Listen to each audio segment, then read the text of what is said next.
You're listening to the Board Game Snobs podcast, a ridiculous podcast with ridiculous hosts that discuss ridiculous things. And any mention of board games is purely coincidental. And so, without further ado, and with a heavy dollop of shame and embarrassment on my part, I give you the Board Game Snobs.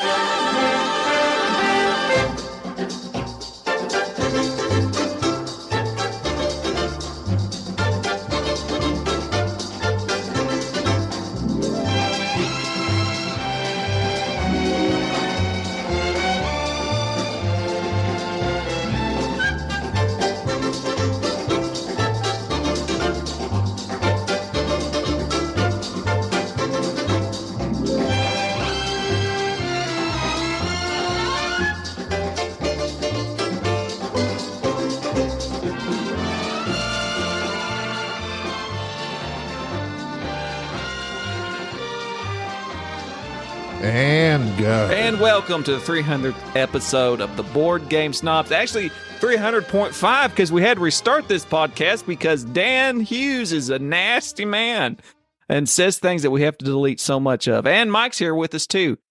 Mike Dilisio, the unpublished board game designer, and his fellow cohort, a actually respected published designer. It's nice to have you both here for our very special episode. Even though I've already thanked you once, I will thank you once again. I'm here as well, and Jerry just keeps being redundant and stating obvious things that don't need to be stated. Why? Why am I saying that's stated? Because the audience doesn't know who's here. All right. They don't. You just imagine. See, this is what I had to put up with unprofessionalism. And welcome, Michael and Daniel. Michael and Daniel. Thank you. You know, it's interesting in that intro that we did before that is not going to be aired. Jerry threw it right to you, Gabi, at the very beginning and let you introduce us. It's interesting on this second go round that he just grabbed the controls out of your hand and made you largely ineffectual. Well, it's like it took me a second to remember who y'all were. But and once the memory has been jogged, here we are. And I think I asked a very compelling question about gatekeeping and if Dan would ever help somebody else publish a game. And he talked about helping you, Mike, about something, about a mixtape or something. Can't do without a team. I'm doing this voluntary stuff with the senior citizen, helping them kind of bringing board game designs to senior citizens and you know, mentoring in many ways. Many people would say. I mean, they're largely incompetent. The ideas they come up with are things like, "Hey, can't we make another version of Monopoly?" and stuff like that. That's a direct impression, which is very accurate. But nevertheless, you know, I'm shaping him, I'm guiding him, I'm pointing him in the right Dan, I understand that the British are very fond of self-deprecating humor, but really, you should not speak of yourself this way. You are somebody that still has a lot left to give. You're still as vital as anyone can expect by looking at you, right? So I think you're doing just fine, Dan. Don't let the throngs of people on Reddit get you down by talking about how you are a former shell of what you used to be and a shriveled husk. That's where you're wrong, Mike, because I Googled myself on Reddit just last night, and it's like a barren wasteland of results in there. There's not a single person discussing me, and the only time they ever discuss me is in conjunction with you. And to be honest, and this is about time we got this and this is exactly the right forum. So let's this has been... This is an... This podcast, yes, because I'm the senior partner in this podcast, and then Mike Dilisio gets a job at the Dice Town. Now everyone thinks he's wonderful. Oh well, everyone thought I was wonderful once, and you'll go down, Mike. You'll go down. Don't be careful of the people that you dismiss on the way up, because you're going to meet them back on the way back down. And I tell you this, Mike. I tell you this. I will spit on your grave. See how vital, guys? See how vital he is? Let's all recognize the vitality and the vigor. I absolutely love that we have turned your 300th episode into a sporadically bored podcast. Get ready for the downloads, nice. Gentlemen. You may want to pay for a bigger server. Is this your first fight? That's my question. What's that? Is this your first fight? Oh, today? No, not even today. Okay. No. Yeah. So happy to be here. Look, we've been ready for what, Dan, an hour and a half, I would say. Can y'all let things go? Have you ever made a mistake? Hey, I'm the star. It took me a long time to show up. I showed up fashionably late. So we're here to celebrate us in our 300th episode. We're here to celebrate us. So please go ahead and praise us for 300 episodes of quality content. Now, I'm going to come here with some, you know what the kids say today when they want you to prove something? They say, show me the receipt. That's right. Okay. I have receipts, gentlemen. And because we started our podcast relatively similar. You've been doing it a bit longer than us, right? September 2017. And when did we start, Dan?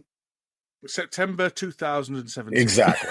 So you're on... No, that's not true at all. I've got no idea when we started. So you're on episode 300, right? And Dan and I are on episode 104, 103, I think. We're on our 103rd episode, although there is a strange numbering snafu there where somehow there's no episode 100. Anyway, some might say for two podcasts that have been around a similar length of time, one has 300 episodes, gentlemen, take a bow, 300 episodes, very impressive. And another one has barely over 100. That one clearly is the more dedicated, the more stronger work ethic, take things more seriously. I think that that's a reasonable inference, is it not, Gary and Jerry and Gabi and Gabby? What do you think? I do too. I think that's you make a fine point because we have not published a game, and Mr. Hughes, of course, has the privilege of being the board game designer to publish a board game based solely on child labor. And and a book I published and a book and you did the voiceovers as well. And I have already backed it's a mixtape or something of that nature on Kickstarter already. That's interesting. So it keeps coming out on Kickstarter. You know, I just want to point out, Jerry, that question was as close to rhetorical as you can get. I expected you to say yes and let me continue with my receipt. Here we go. Okay. Here we go. I was trying 103 episodes versus 300 episodes. So I actually today spent more time, did more work and more preparation than I've ever done for any of our own podcasts because I wanted to get some receipts. So here's the thing. I figured out the length of all of our 103 episodes. Okay. Oh, and here are the stats, gentlemen. Here are the stats. Over those 103 episodes, we have recorded 11,506 minutes of podcast.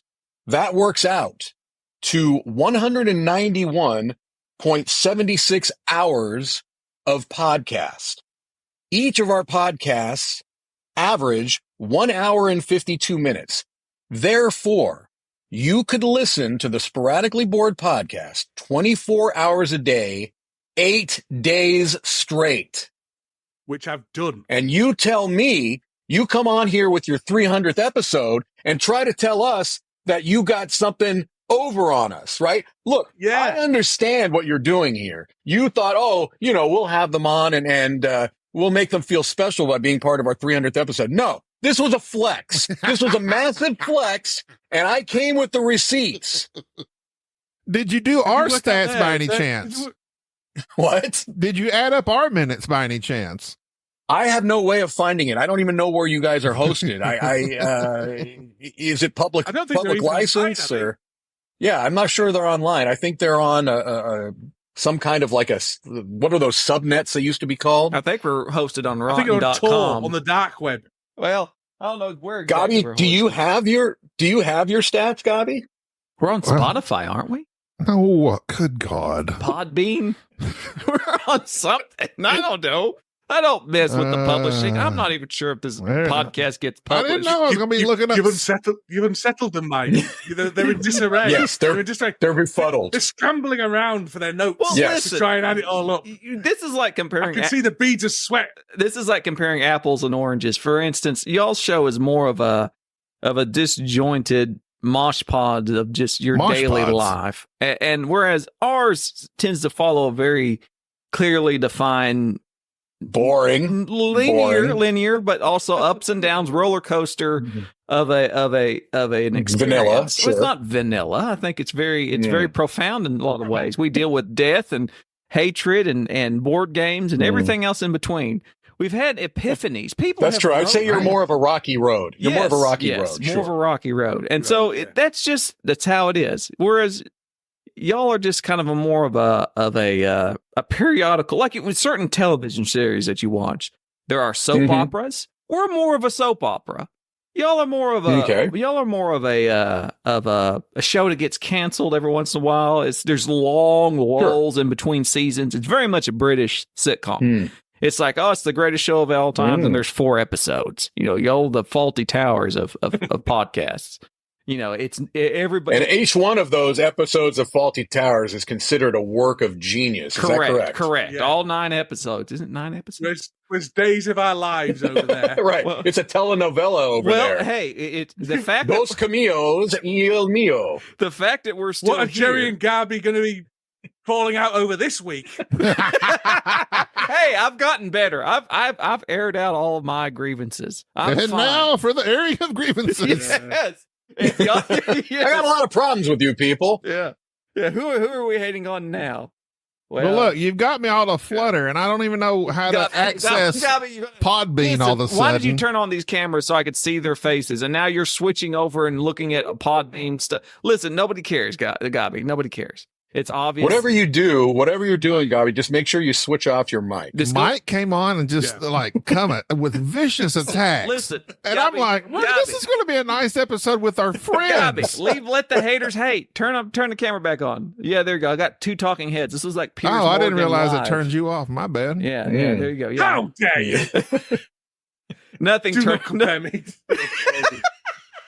What? It's a British guy and 2 talking heads. Absolutely furious. Unleashed, would you say? We had to wait for an hour until Jerry turned up. And then we had to restart because Gabi doesn't know how to use a microphone. I will apologize. 300 episodes, no less.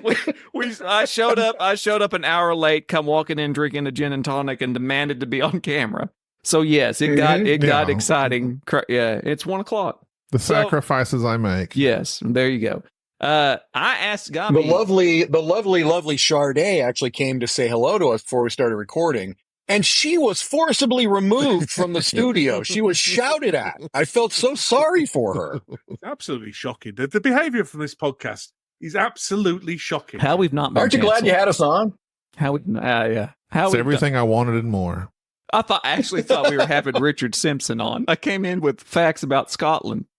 Or Ireland, wherever he's from. Just let him do his Sean Connery impression. That's what he's going to do for an hour long Sean Connery impression. That's what you're going to get with Richard. Yeah, well, yeah. Ask him to sing. I'm going to be 500 miles. He's finally when I haver, well, I know I'm going to be the man who's havering with you. I had a student nurse once, and I said, "You look just like one of the Proclaimers," and then I realized.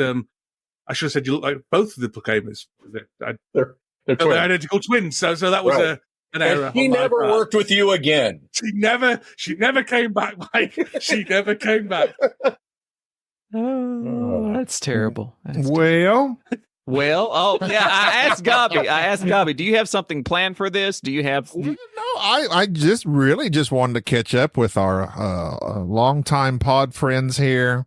Say hello, make sure everybody's doing okay. So this is episode 300. It really does not mean anything. It doesn't mean, it's just a stupid number. No, it doesn't take means a lot. It doesn't take any skill. Yes, it does. I mean, we could have 0 listeners and have 300 episodes of complete silence. But we have listeners. You've proven that over these years, Gabi, and congratulations for that. But we do have listeners, and we do appreciate each and every one of them, and the people we've come to know along the way. This self-deprecation stuff, I do not understand. Yeah. Maybe you are. I don't know. It's a bit easier to appreciate 10 people. I will give you that. Yeah. Yes. Okay, so here is we're gonna do this. We're gonna do this Oh, he's got a notebook out now. No, Oh, I've got- boy. Oh, here we go. God. It's the Notebook all over again. And he's got his glasses on. I've Oh, my things God. are I'm getting taking mine serious. off. Things are getting real serious. Okay, I'm ready. Okay, so Poor Gabi. this is a Go game. ahead. I feel terrible for what we're doing. No, you're fine. You're absolutely fine. Everything's fine. This is the antonym game in which I'm going to say some antonyms to actual game titles. Antonyms. What does antonym mean? The opposite of. Why did you say opposite? She was on Andy Griffith. I'm going to come on here and tell me what I should call my own game. Antium. That's a Russian name. Artium. I'm sorry. I had an aunt whose name was an M, believe it or not. It was really, really odd. It was. Did she have any secrets? Grandma. Okay, so for instance, I'll give you this is an example so you get the idea. It's very, very obvious. If I was to say port poorness. Wait, that's filthy. What now? Port poorness. Port poorness. Poorness? What the heck? What on earth is the opposite of Are you poorness? are you meaning backwards? You see, there's certainly not English words. Let me say poorness. Port poorness. Poorness? Like as in Poorness. Like poor people. Poorness. Port Royal is what you're getting at. But port are not antonyms. That's because that's not a true. synonym. Okay, Starving so poverty. okay, it's hard Starving peasants. Oh my God. What's the opposite of a port? See, that's where this game gets opposite difficult. of a port is Starboard, you idiot. a harbor. It's not that kind of port, though, Dan. It means an actual. It's the opposite word, isn't it? Chardonnay. Wait. Okay, so the name of the game was actually Puerto Rico, because Puerto Rico means rich port. So that was really good. Okay, all right. So Port, now this Port Royal was a better answer, but okay. Yeah, it I wasn't did too. answer. I thought that as well. This quiz is possibly the I worst. like quiz the I've game ever that taken part in. doesn't deal with slavery. So what I'm going to need y'all to do is, if you know the answer, raise your hands as fast as you can. Well, we're not going to know the answer, are we? Because you're going to give stupid questions. But go on then. You just read your questions out, and we'll sit here in silence. Dan, these are in a notebook. Let the man do his game. Sorry. I can't sing, can I? I'll give y'all like a 1 second handicap because Jerry is live. I'll move really slow. There you go. I'll give you all a 1 second handicap because Jerry. All right, here we go. Okay, so I'm going to start off with some old, classic, like mass market games. Okay. Mattel, Hasbro type stuff. Okay, Milton Bradley type stuff. Got it. Yes. Disconnect Zero. Connect 4. I said raise your hand. You did not put your hand up. What is wrong with you? My hand was up first. I'm sorry. The rules of the game were clearly I'm sorry. I was sitting on my hands to give you a bit. Okay. 300 episodes. This is what you come with. 300 episodes. It was too easy. Jerry. Okay. It's too easy. Safety. Risk. Oh. Does no one get the hand thing? He got the Nobody. hand thing. He raised it.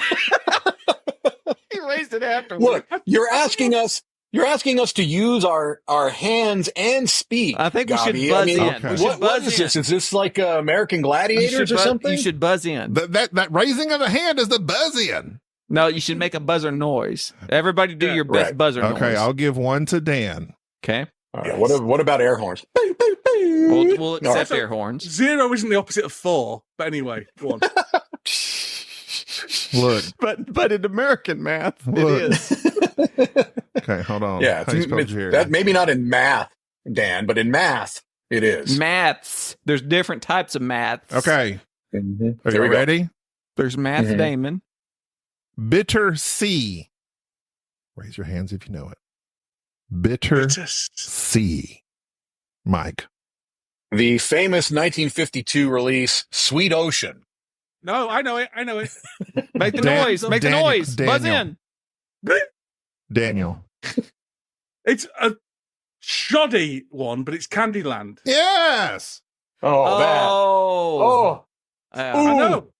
Another children's game. These are all children's games. No wonder Dan is killing us. I said, the mass market. Blah, blah. Okay. The next one's going to be ladders and chutes. Okay, go ahead, Gabi. Unapologetic. Jerry. Sorry. Jerry got it. Sorry. I thought we were making buzzing noises now. We're putting hands up again now. And we're staying in this line of games. So just keep that in mind. Peace. Jerry had like a 2-second. Okay, go ahead, Jerry. War? No. The card game War? No. Mass market game. Peace? Problems. Oh, no, never mind. I just went with the synonym. Mike?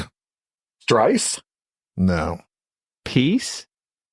You said peace? Dan is Googling. He's doing something off camera. How can I Google that? What questions? You could just type in. You could type in antium. You can just type in antonym and then type in the word strife, and it'll give you like a list of like 40 antonyms. Oh, I could do. You can How use ChatGPT. dare you? That this wasn't used. Okay, so the answer to that one was trouble. Trouble. That was not antium. Strife. No, you said peace, and you said English again. English is not our. This. No, I'm wrong. I'm wrong with strife. Gabi, on a scale of 1 to 10, how proud were you of this game when you finished it? He wrote it down in his handy notebook. Well, where he writes his thoughts. These are actually all AI. There we go. Yeah, I figured as much. I'll tell you. All right. Okay. This podcast is going to go down in Gabi's diary tonight. So now we're moving into more modern gaming, hobby gaming. Okay. Right. What is the opposite of Catan? Here we go. Literally, Wanderers of Disarray. That's shit, Jerry. Settlers of Catan. The AI knows. Yeah, it's terrible. Wait. The Wanderers. What? How is Catan an antonym of disarray? I don't know. Catan is something first. I'm typing questions into a machine that has all the knowledge that humans have put into it across the universe. And that's what it came up with. I think it knows what it's talking about. Catan came from the inconceivable mind of Klaus Teuber. There is no antonym. Let's go. This game is getting better as we go along. Servitude. Servitude. Now you see, Mike. Servitude. Michael? Winkman. Incorrect, sir. Jerry? Freedom? Incorrect, sir. Okay. I see the... Yeah. You said freedom? Yeah. Jerry? Yeah, that's a servitude.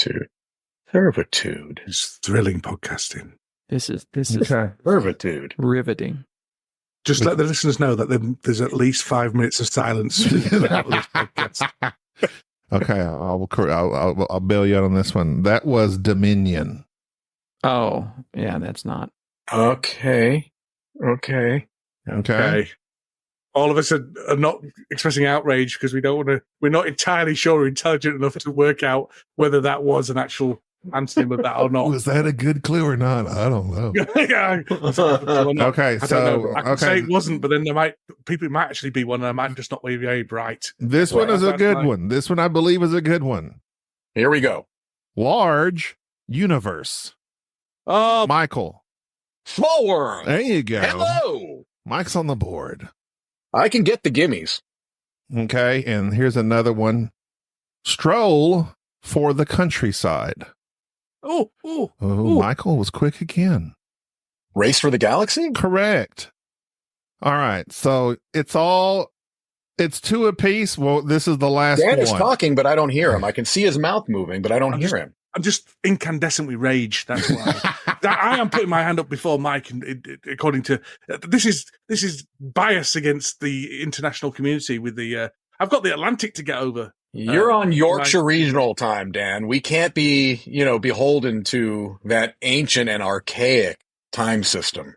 Greenwich time. Yes. You only have time due to Greenwich. Okay. I'm just going to do this last one. Okay. Thank God. All right. Here we go. Stay at home. It's really not an opposite of. I don't think you're going to get it.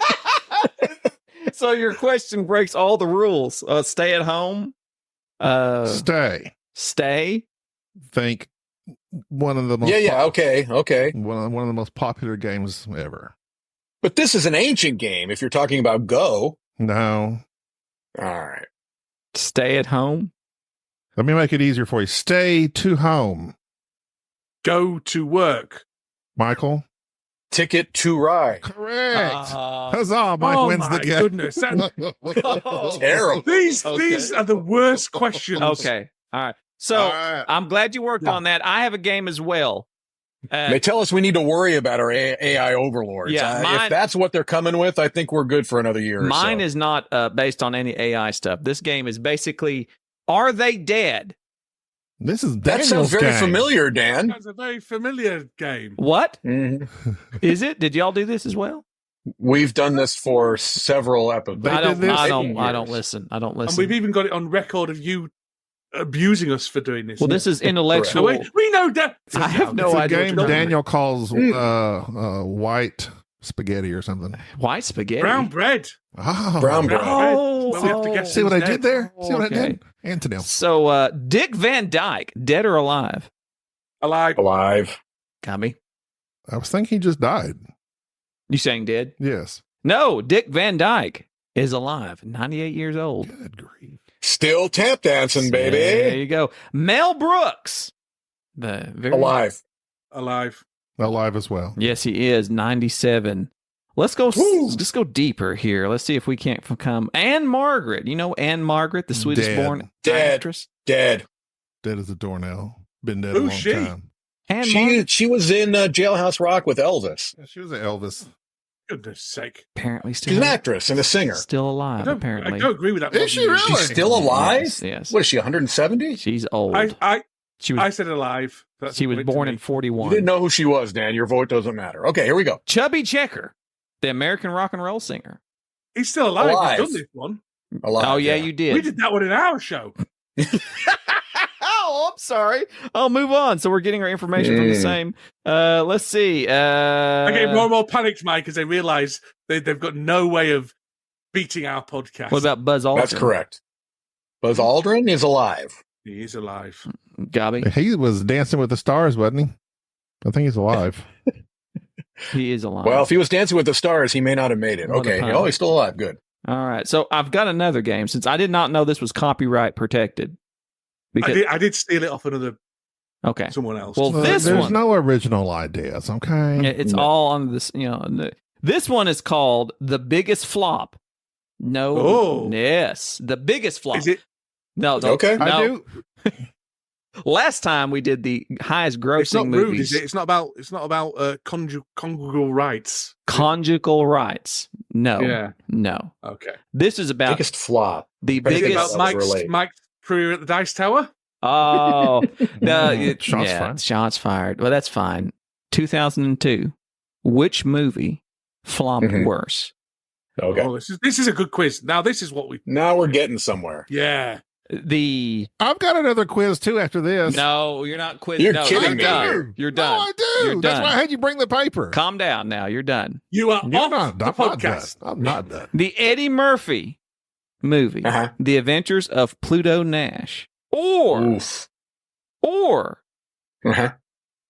Heart's War, starring two of my favorites, Bruce Willis, who's given up long ago, and my man Colin Farrell. Question.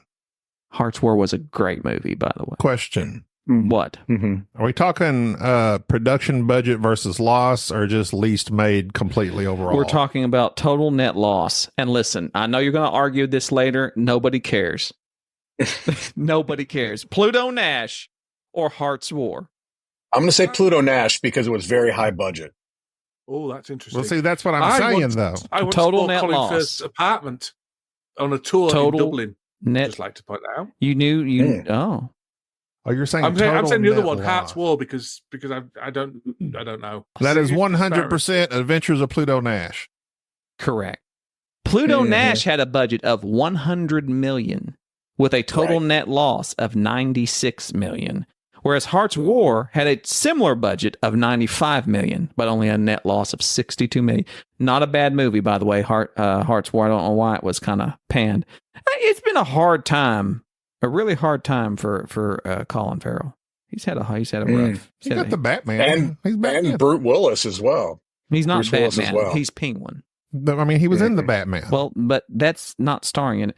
Let's see. He's coming out with his own TV show on HBO Max based on the Penguin. He's back. All right. Which Colin Farrell?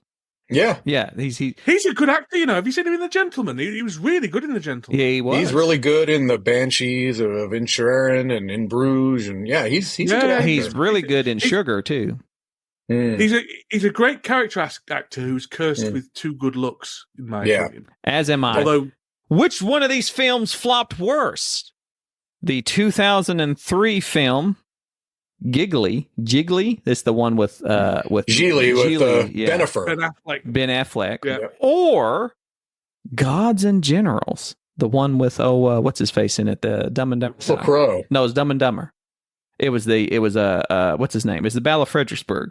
It was the one that had Jeff Daniels. Jeff Daniels. Jeff Daniels? Jeff Daniels played Chamberlain in it. Gosh. Yes. And it had Stephen Lang, because he gives that great speech in it.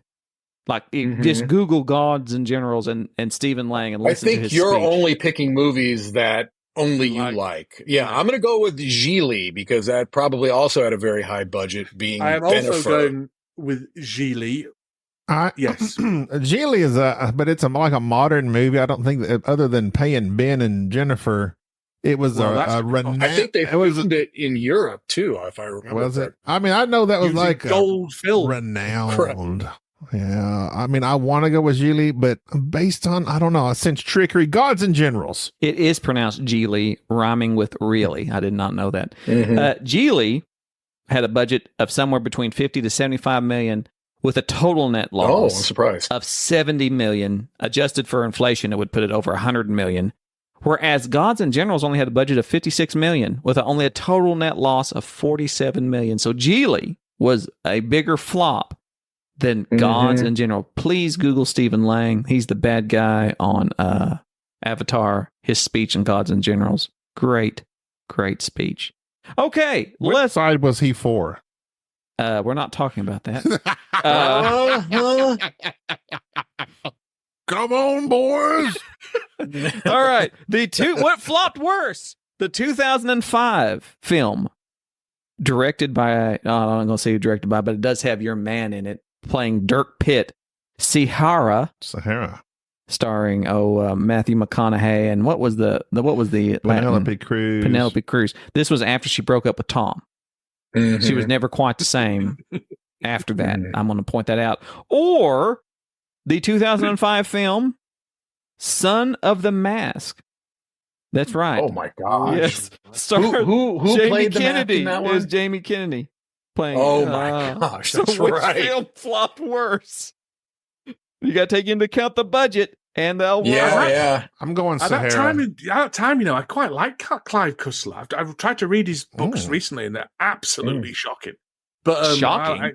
I enjoyed it. You like it? I'm saying Sahara. Sahara. I'm going to go with Sahara too. It had to have. Yeah, Sahara. Indeed, you're all correct. It had a budget of $130 to $160 million, losing close to $80 million. Inflation adjusted over $109 million, whereas The Son of Mask also had a very high budget of $80 to $100 million, but only had a total loss of $40 million. Yes, more people enjoyed The Son of the Mask. That's and it's interesting because only $20 of that budget went to the script. So another little known fact. All right. The 2007 film, which bombed worse? Evan Almighty, starring your man, Stephen Carell. Yeah.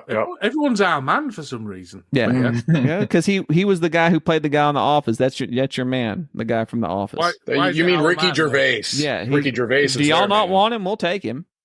You can keep Ricky Gervais. You don't like Ricky? So you don't like Piers? You don't like Ricky? Man, who do you like? So it's almost like I don't like racist, sexist, horrific. You just don't like people. Name an English person you like. What was I like? The Queen is English dead. person. English person. not Evan. That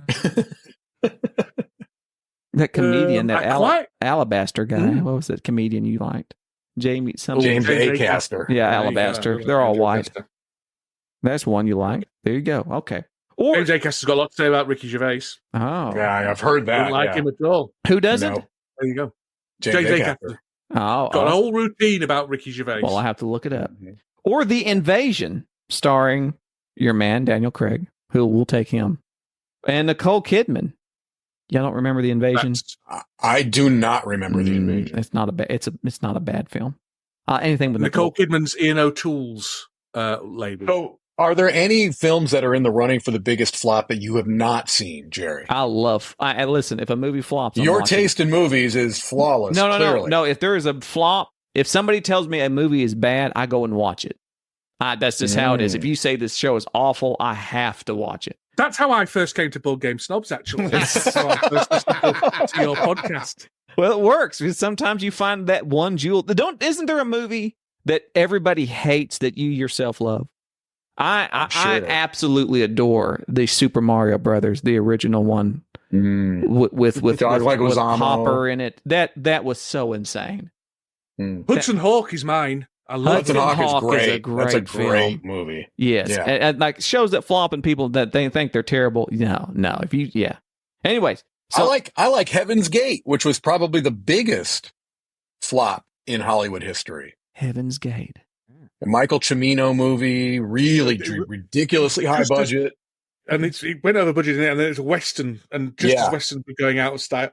Yeah, I really liked that. Waterworld's good too. Waterworld's amazing. Absolutely. Waterworld is a good film. It's good. They need to remake it. So even though Kevin Costner is perhaps the worst actor in the history of Hollywood.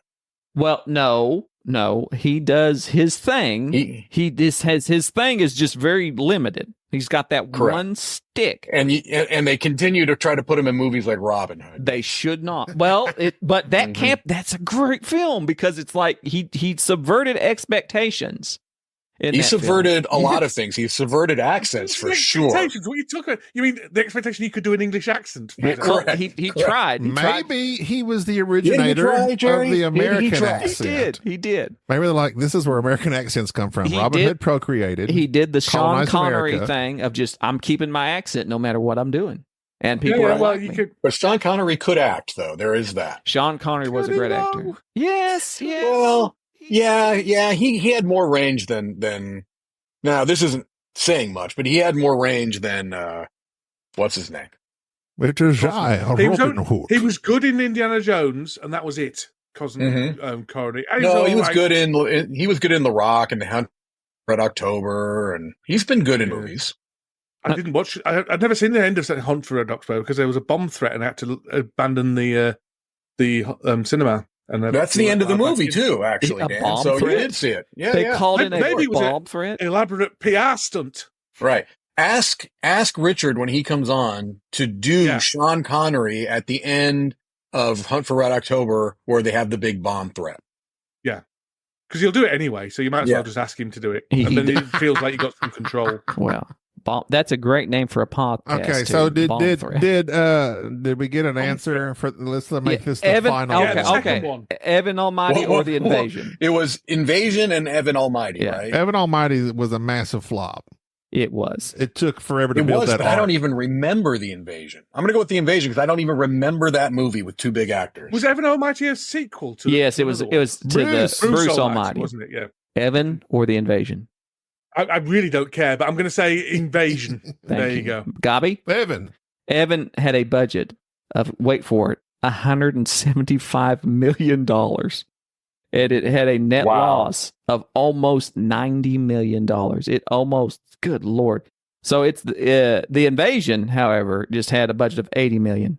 And it only had a total net loss of $71 million. So I am the only person, I guess, that saw the Invasion.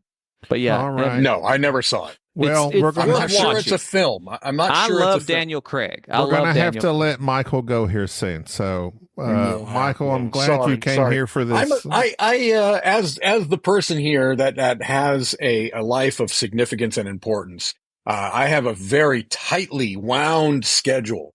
All of my appearances are booked months in advance. And so I've got a whole team of handlers outside of this door that are already texting me on my many phones. Those are called orderlies. I have to go to my...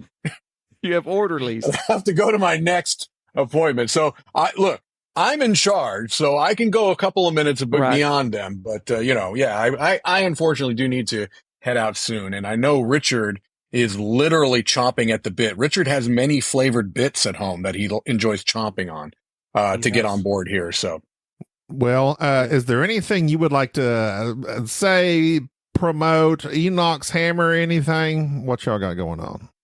No promotion from me. I'll let Dan be the gauche individual. I would like to, after 40 minutes of giving you unrelenting grief, I would like to be serious for a moment and say that congratulations on this. It is an achievement, Gabi. It's very much an achievement. I know that numbers can be arbitrary, but it is very much a milestone, in my opinion.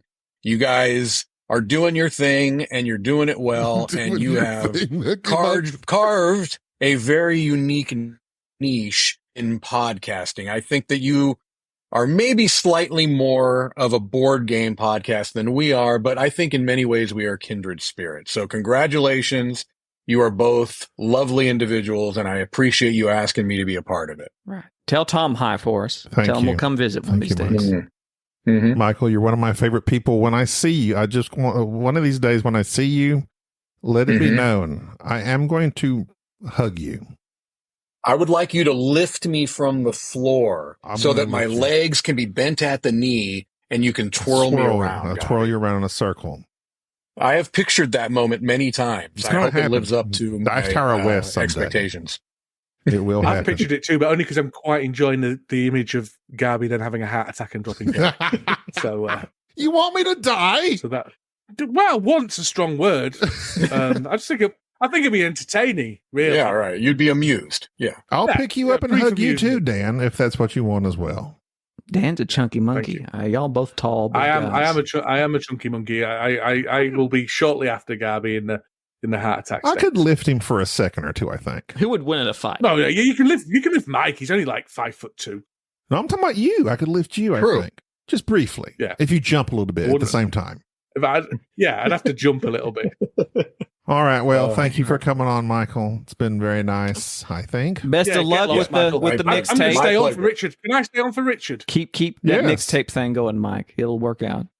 Yeah, no, we feel good about it. We both feel very good about it. As the lead designer, I'm sure you had quite the hand. And if you need any assistance at all with the rules, you just holler at me. I'm sure I can. I am talking to my legal team to see if 5% of participation warrants a co-design. But, I'll hear back from that soon.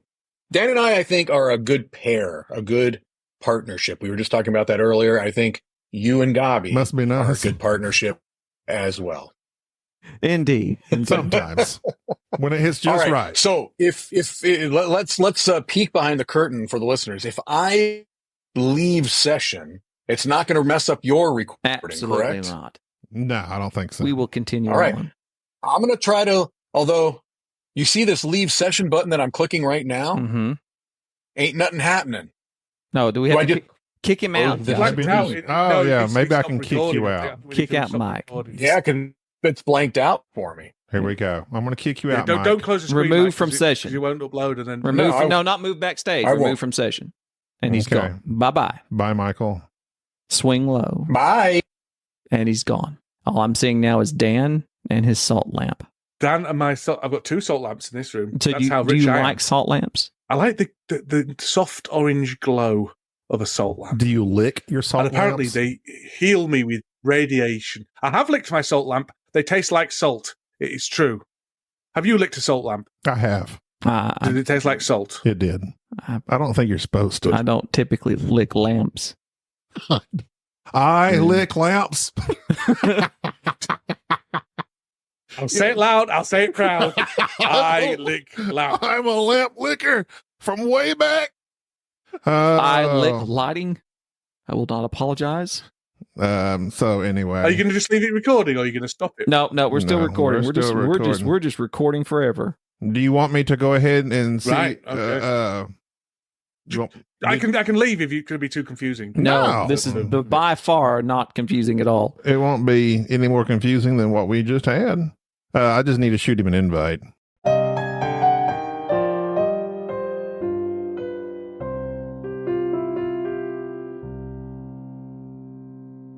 And we're continuing on after Michael has left here. We're Michaeless, sadly.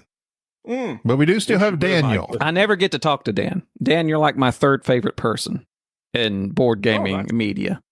Third favorite. Pleasant. I'm not going to list. I've ranked you because I know you like Order from Chaos type thing, which is probably your best idea ever, which you didn't follow through with. And I've always appreciated, of course, the child labor that you utilize for your board game and your board game itself. I've gone somewhere on record saying that I thought it was what did I call it? Gabby, I can't remember. Not titular or masterpiece. No, it was just the first time I played it. It made me mad. I sat there and was angry. I mean, I felt your genius. Yes, because it was like this should have existed already. This should have been a thing. It should have been really. I mean, to be honest, we didn't do anything massively innovative.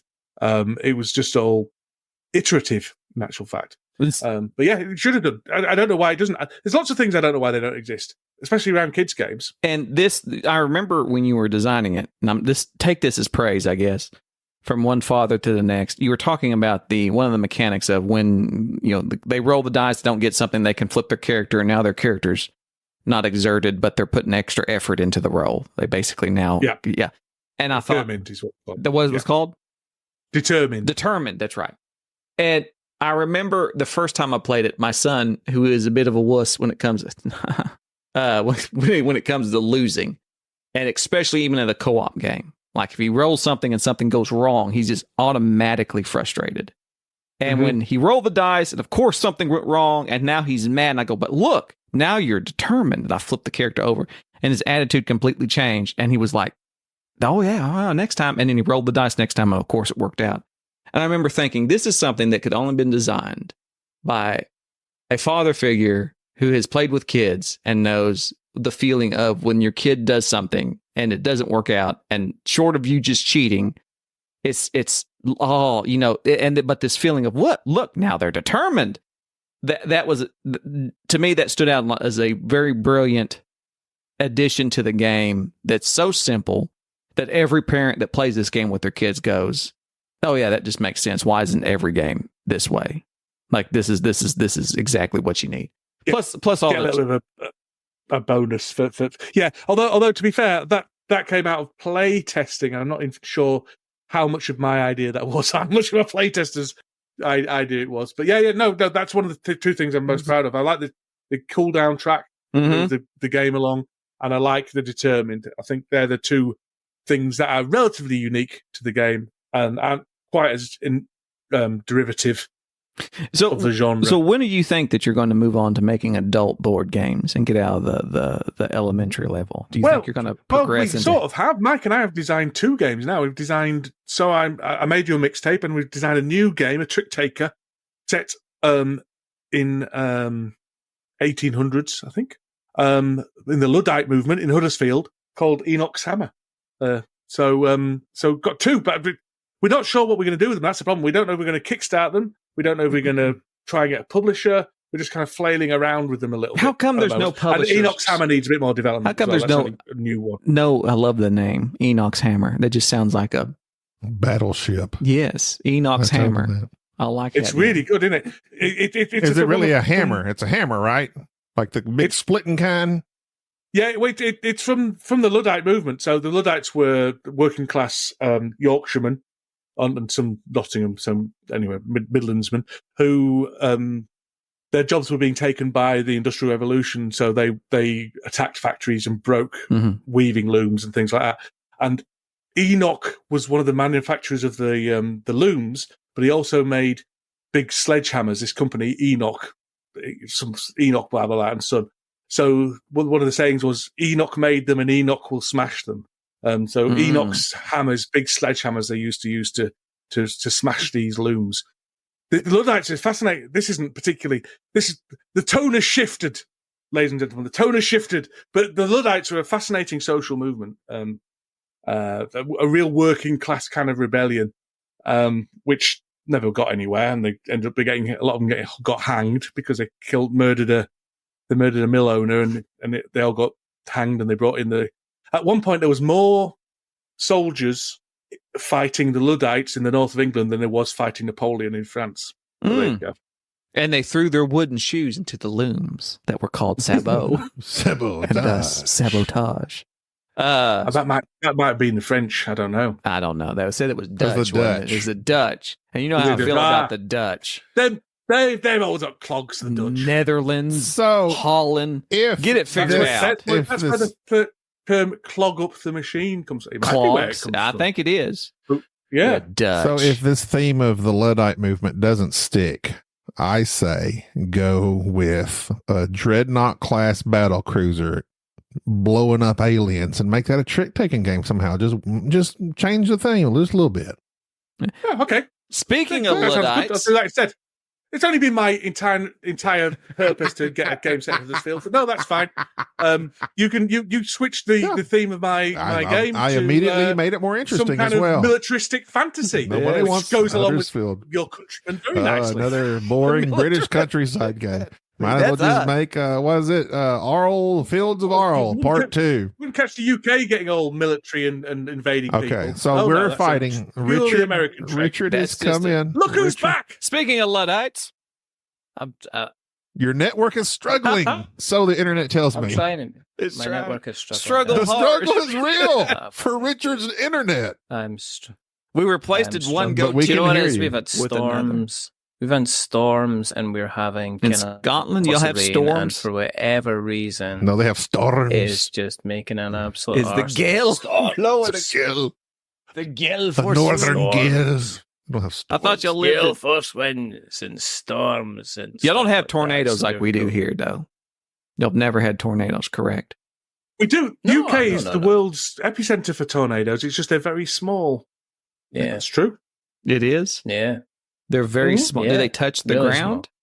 small. Little tornadoes? I don't know. I've never witnessed one. I think they're incredibly small. Dwarf and tornadoes. Inconsequential. In the little town. But no, go ahead, because this is fascinating. I'm basically regurgitating a fact I heard down the pub type things. I'm not saying this is accurate, but Richard may know. Richard's a meteorologist. That's his hobby is meteorology. He looks like somebody who likes the weather. I'm also a deep dive sewage worker as well, which is what I currently feel like after just been dropped in the khaki by Mr. Hughes. They're using weird words we don't know, Jerry. I understand those words. In Oklahoma, in the little town I live in, we just celebrated we said celebrate. Back in 1945, the entire town was wiped out, and this was the anniversary of that date. In April, a tornado came through and killed everybody, like 100 and something people back in 1945. And it was just this, it was really back before they were really recording tornadoes in terms of their size and their damage, the F scale, is it Fujima? Fajita scale. If it's sizzling, you know it's good. It's an F5. Which we're really looking forward to the remake of Twisters. Oh, it's going to be awesome. Oh, it's going to be great. It's going to be great. There, we got debris. But yeah, it came through the 1945 and killed everybody. And we still talk about it because everybody. You celebrate it. We celebrate it. We remember the day. Huzzah! Everyone was dead. Remember when we were there you go. Yeah, they can't keep us out of here. We're back, tornado. Who's to say? We'll build back. We did. And so now we're back. And it just keeps wiping you out. And we changed the name of the town because of that. So we do also have on Richard Simpson of We're Not Werewolves, and his network is struggling. My network is always struggling. If there's like an entire thing to sum up my show. Before we lose you again. Before we lose you, Richard, I'm really enjoying your podcast now that you have your prior host with you. I think it's very good. Like I like it a lot better. I think you're better with a co-host. I've often told you need a co-host because co-hosts. Well, I took your advice. You need it. Jerry's and stop interviewing all these designers. Nobody in the board game industry cares about designers. Nobody. I wish we did. I I'm the only speaking person who to cares designers. about designers. What was your most listened to podcast with whichever designer? Do you know? I like the one for the. I asked Richard a question. Oh, I'm sorry. Go ahead. Jeez, he won't shut up. Jamie Stegmaier always kind of brings in the numbers. Jamie Stegmaier. Everybody likes, and you know why he brings in the numbers? Because he's one of these. He's one of these dogs over there dogs puking on that's carpet. fantastic. Doing something He's one unspeakable. of these- You heard Jamie's name and the He's dog one got outside. He's one of Red these glorious Rising. people, right? And I knew this was a mistake coming up. You're never going to get a word in edge. Just start yelling pigeon lip. Your dog's going to crap on the carpet. Go ahead. I'm sorry. No, he's not. He's got a cold. He's got a bunged up It's nostril. like which dragging he's trying his to butt. clear. He's not doing the dragging his butt thing. You don't want to be doing the dragging his butt thing. It's Richard But doing he the does- dragging your butt thing. Look at him. He's scooting across the floor. They ran out of toilet paper there. They didn't. It's like Okay, Robin sorry. I know what We Jamie a- knows. we I know asked what you a Richard's gonna say. question, Can I and then predict we- what you're going to say, Richard? Chaos. I Go was ahead, gonna Richard. say I'm sorry. that We're listening. what Jamie does. Oh my goodness. It's like you can't even say a thing. It's like, do you know what? This is what I got, right? Is I got from Gabby. Why don't you come on the show? And come on the show and we can talk and we can have a big celebration of 300 people. And then Jerry's like, yeah, come on the show because that would be fun. We could all talk. And then we could have Enrique on the show, which I'm not going to do an impression of Enrique because that's not nice. And then I come on the show and then you're just not letting me speak. So No, you can speak now. that's what I say. There You you know, go. but anyway, what I'm saying is that one of the things that Jamie does very, very well is when Jamie appears on something like a podcast or a show or a YouTube guest slot, he tells other people about it. Yeah. And if there's one bugbear that kind of, which is why I'm kind of erring on not having as many people on the show as I used to, as not everybody does it, and it's not a direct accusation, but, and I think this kind of goes across everything with regards to kind of like podcasts and reviews and videos and stuff like that, is that you'll do something like a podcast and you'll say, yeah, here you go, and I'll share it out there. And then they don't share it Mm-hmm. or tell anybody about it. And you're just like, I don't care. It's like, it's your Kickstarter, you know. Yeah. Well, Stupid person. we feel the same way. We were what actually started Sporadically Bored by us sharing our appearances on there, and that kind of cross-pollinated their podcast. How dare you? I was just thinking that I was recently on Richard's podcast, and I think I didn't share it. But that's because I don't do social media. Another I'm designer. I'm away. This is like the Maury Povich show. We're like, Richard, we have a special guest for you here today. You're Yes. not promoting anything though, Dan. I mean, it's not, if you were coming on talking about like another Cora Quest expansion or one of you, or you're like pushing the published book, and it's like people like, you spend the time, you organize the interview, you come on, like a lot of them, it's like a baptism of fire because they've never done a podcast before. Yeah. And then you say, okay, here's the file, here's the link, and then you hear nothing. And it doesn't happen all the time. And generally people, it's really funny. Generally, most people are really cool and they do share it. But there's a couple of people I'm just like, why did we, I guess. Why did I even have you on? Listen, We had on Jeff Yeah, what Foxworthy. Did he talk about us anywhere? Not a word. Jeff was The my bigger cousin. the bigger the guest you have, the less likely they are to. Oh, to talk yeah. about. They don't care about you. I have Yeah, found I think- something very I think- interesting regarding the listeners of these podcasts. They're all idiots. Everyone listen to this is an idiot. Well, interestingly enough, I have found a lot of I was cross-pollination. joking. Very serious. That's the difference between us.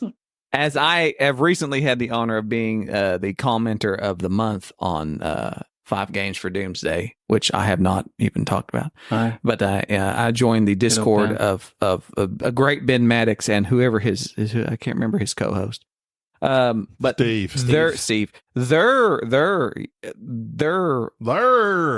podcast listeners are the same as our podcast listeners, which tend to be the same podcast listeners to Sporadically Bored and to this guy down here, Richard Simpson, which is very odd. So it just means that the same people listen to us as a whole, like a network, A black hole. a black hole, if you would, which means Of we entertainment. somehow attract the same frustrated members of the board game community. And I think that is our strength. So it's like we're the Avengers of the board gaming community, and we have united in this. We're just We're bringing all the incels in one place. Correct. That's what you're saying. And Jerry. we didn't even have our incel on Enrique. I think that's why everybody likes Enrique. They see themselves in Enrique. He's the relatable one. He is the relatable one. And the relatable incel. Yes, that would be a great podcast. Hello, everybody. The other day, I was in the drive-thru and I saw admiring someone from afar. And I thought to myself, exactly. I was on the bus and I hadn't showered for like 14 days. This could be the one. Oh, 14 days. 14 days. That's right. 14 days. I do appreciate all of your impressions of you that you do of me, or the Southern accent, at least. But Ben it's does so cliche. Ben does a Jeez. better job. Stop, Ben Richard. does a great job of it.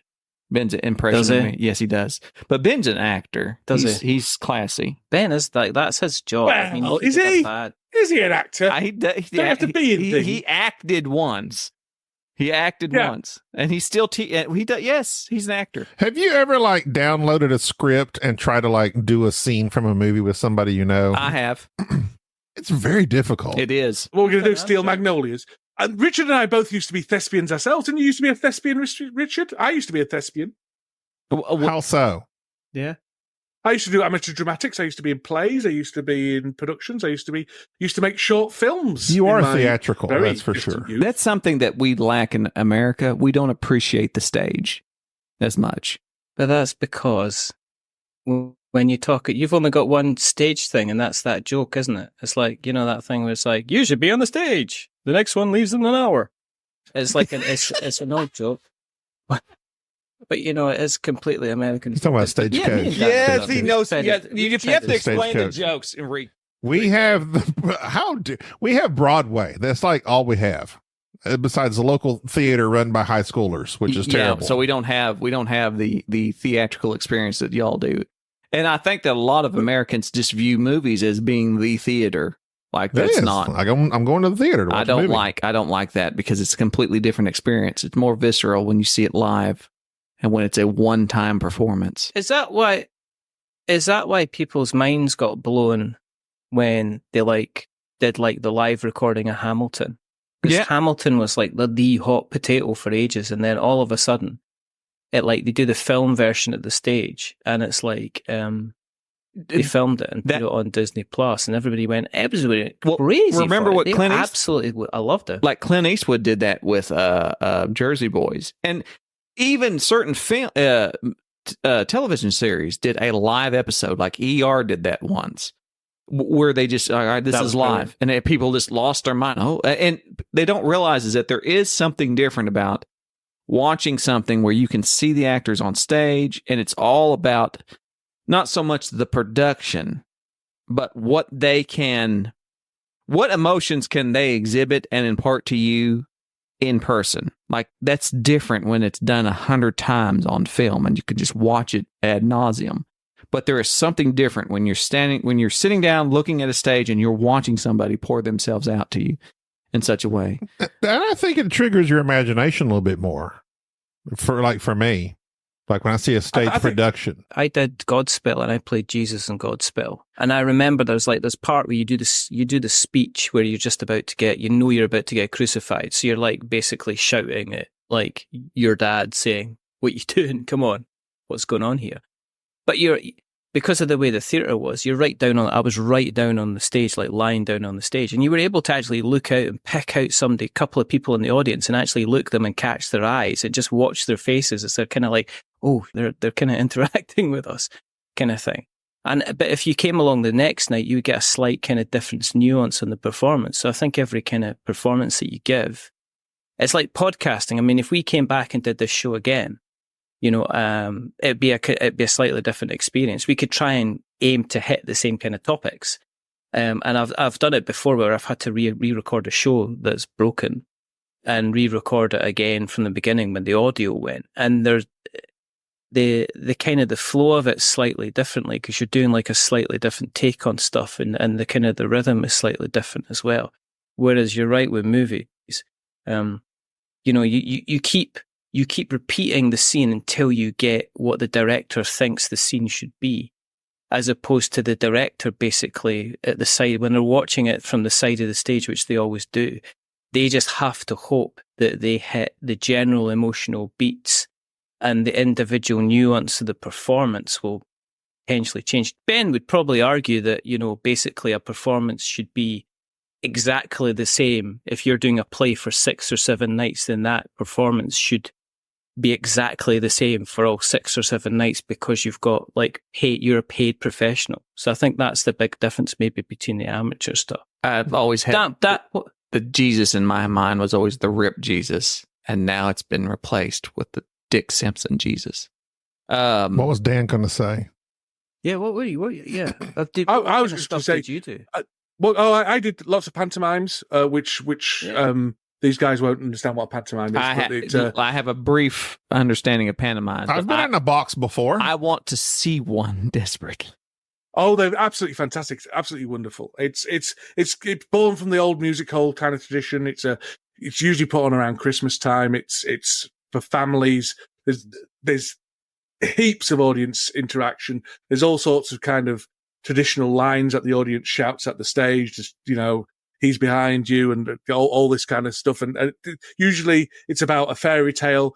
There's usually a man dressed as a woman called the Dame, who's a comedy character. There's usually a woman dressed as a boy who's a lead character. So like Jack from Jack and the Beanstalk, that'll be a woman dressed up as a man. Anyway, I did loads and loads of pantomimes. I did the pantomime kind of every year for about 15 years. And then I did the Crucible. I did various other things. But really, I enjoy doing the pantomimes because I love a bit of panto. And see, and I actually think that's one of the reasons why the theatre is slightly. Not everybody in the UK goes to the theatre every night. You know what I mean? I think it's a bit of an exaggeration to assume that. But I think the theatre is seen as more accessible in the UK because of the pantomime traditions and the fact that a lot of people go to the theatre during the Christmas period to see this traditionally. And I think that kind of accessibility and the kind of it's a very much it's not blue collar or working class, it's just all classes is the theatre opened up for pantomime season. It was music halls. I mean, most towns or cities had some kind of music hall venue where everybody kind of got together at some point, and we've got 2 of them in our city. It's really interesting. We had one that was like it'd fallen into disrepair.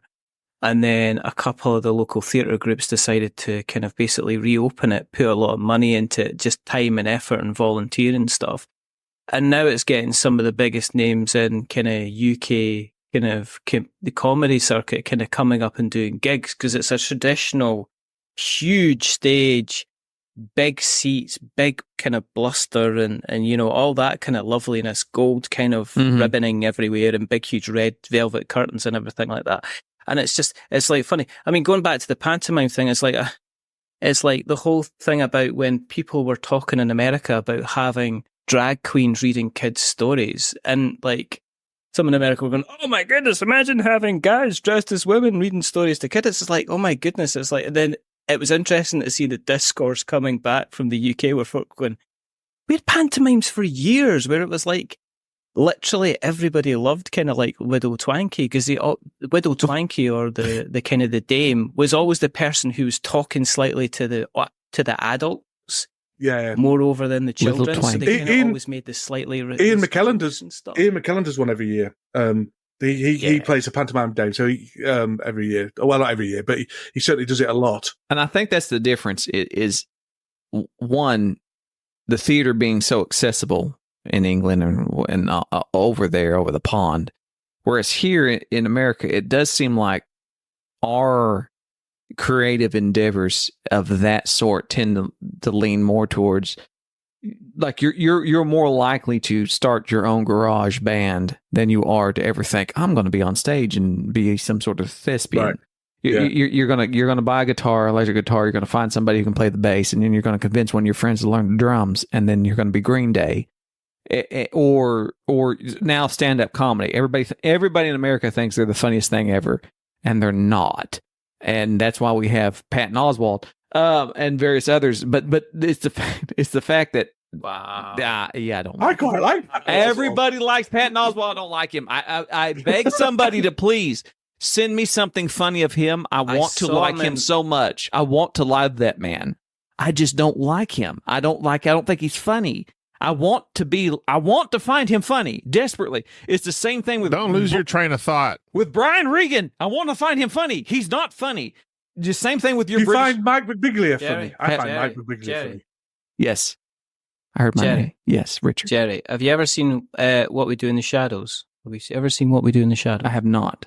I have that on. There's if you haven't, right? There's an episode. It's all about vampires. It's incredibly funny and it's worthwhile checking out. But there's an episode where Patton Oswalt's in it, and you should watch it. Okay, because something very unfortunate happens to him. Okay, I will watch it. If you're not on the Patton Oswalt train, there's an episode where he's in, and you could probably check it out on YouTube and find it. And yeah, if you're not a big fan, I think he's one of these. You know, one of these people that continually does. He turns up in animations. Yes, he just shows up and stuff. I think I went down a rabbit hole recently, and it was a British comedian who was in one of the films that I dearly loved. It was Mousetrap, I think, or something of that nature. Oh, Lee Evans. Lee Evans. I did not know he was a comedian. We'd never heard of Lee Evans over here. And for some reason, that film popped into my brain, and I made my kids watch it. And I'm like, this is funny. Do you not think this is funny? And I'm like, who is this Lee Evans guy? And I looked him up, and apparently he's somewhat respected as a comedian in England, I guess. But he's very facial. He's the dude is on Jim Carrey. He's on a lot of cocaine or something. He moves. No, he's not. I mean, is he? He's not that Jim. I think he's not Jim Carrey. No, he's like more of a Brian Regan of their type. Like he does these facial gestures. But he's a Norman Wisdom. He's Norman Wisdom. He's often who is the UK's version of Jerry Lewis. So there you go. Jerry Lewis. That he's a Jerry Lewis. He's very much an old-fashioned, physical comedian. Yes. And it's not that he was in a. Go ahead. He was in a film called Funny People, I think it. Yeah, with Jerry Lewis. Yeah, and he was. If you want to watch a film with Lee Evans in it, he's brilliant in that film. It's all about a comedian kind of turns and stuff like that, and it's a phenomenal film. I remember watching that and being spellbound from it all the way through. Because it's obviously Jerry Lewis is in it. He's kind of like trying to figure out why he's kind of slowly losing his powers of being funny, basically. Which is, I mean, we've all struggled with that, I personally. Modern stage, the theater, I would say the kids don't care about it because they just want to be influencers, instant fame. They just want 100,000 to 1 million followers, do something goofy repeatedly, and then they're on TikTok or Instagram. Boom. Why go through the hard work of going through acting school and all that stuff when you can get insta famous? That's been always the case, though. You old curmudgeon. Yeah, you know. People always want to be pop stars. People always want to be football stars. But they couldn't be like overnight and sensations. They still can't. Well, they generally can't be Instagram famous either. It's generally, it's a minute with no skill, but no schooling. Well, I will say that there are a lot of talentless hacks that are famous Richard, for whatever reasons. Well, I said famous. Recently, my daughter, as I say, my talent has excluded me. I'm a talentless hack. Well, I think, but this will be something that Dan will be aware of. When he was doing his pantomimes, he was probably, you have an entire process of being on book, then off book. So you've got your script to learn, and then you've got to be off book, and then you've got to rehearse and stuff like that. And you're right in relation to the influencers. A lot of these folk that they get famous for doing the same thing repeatedly, don't they? They do one thing, they do it for 30 seconds, and then they get like thousands and thousands of views, so they keep doing it. It's not effort, but it's not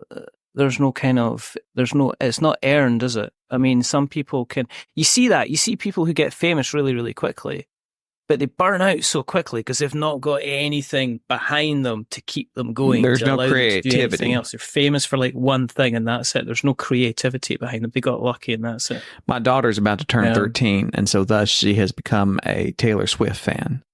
And I have never listened to a Taylor Swift song. I just knew I didn't like Taylor Swift. I like Taylor Swift. And so I had to start listening to Taylor Swift, and I found out that she's fine. She's okay. She's got many good songs. She's got a lot of good songs.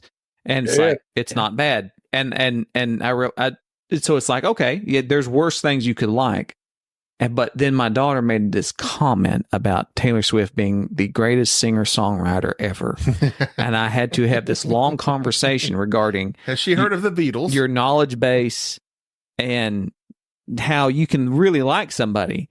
But to make that statement, you have to know more, which caused me to now do this deep dive into saving songs on my YouTube Music. And then when we're riding in the car going, have you ever heard of this person? And playing these random songs and letting her hear music and going, what about this person? What about this person? And it's interesting that I guess because of what we experience in life and what we see, and I keep recalling back to like the American experience of not seeing a lot of theater and everything being on TikTok and everybody being an influencer, that's our mindset, how that affects what we think is good. And how I would transition to the same thought on podcasts to try to bring this down to something more relatable. There are tons of board games podcasts that talk about board games in the same exact way. I think what kind of gravitates people towards, like, say, for instance, what was the name of your podcast? We're Not Wizards or something like that.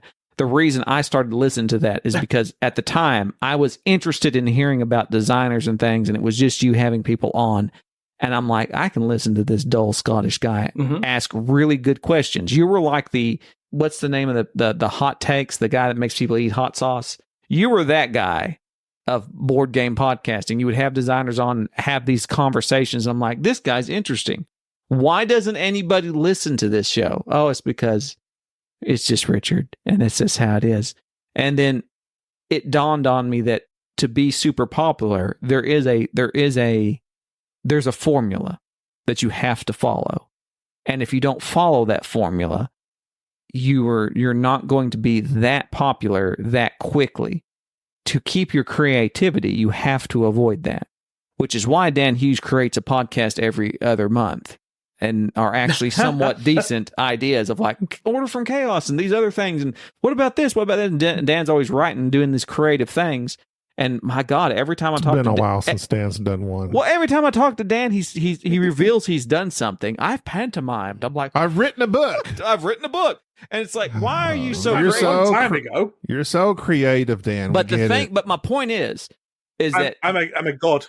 I'm a Titan is what I am. One of these times, Dan's actually going to hit upon something. He's going to hit it. And it's going to be the least creative thing he's ever come up with. It's going to be the most banal thing that he's put out there, and that's going to be what takes, and it's going to actually shatter him as a person. Where the one thing that he does is super popular. I think what people kind of like Richard's tweet that will live on for infinity. Yeah, exactly. Talk about internet tweet of all time. And it's like what people like. With going along with what you said is this format. What people like, and they do like format. People like to know what they're going to tune into and listen to every week or whatever. They like to, it's like the comfort thing, I'm guessing. Because I check in on, different podcasts every now and then. Of course, Board Game Barrage come on to the scene and they blown everybody out of the water. And then now there's this Board Game Hot Takes.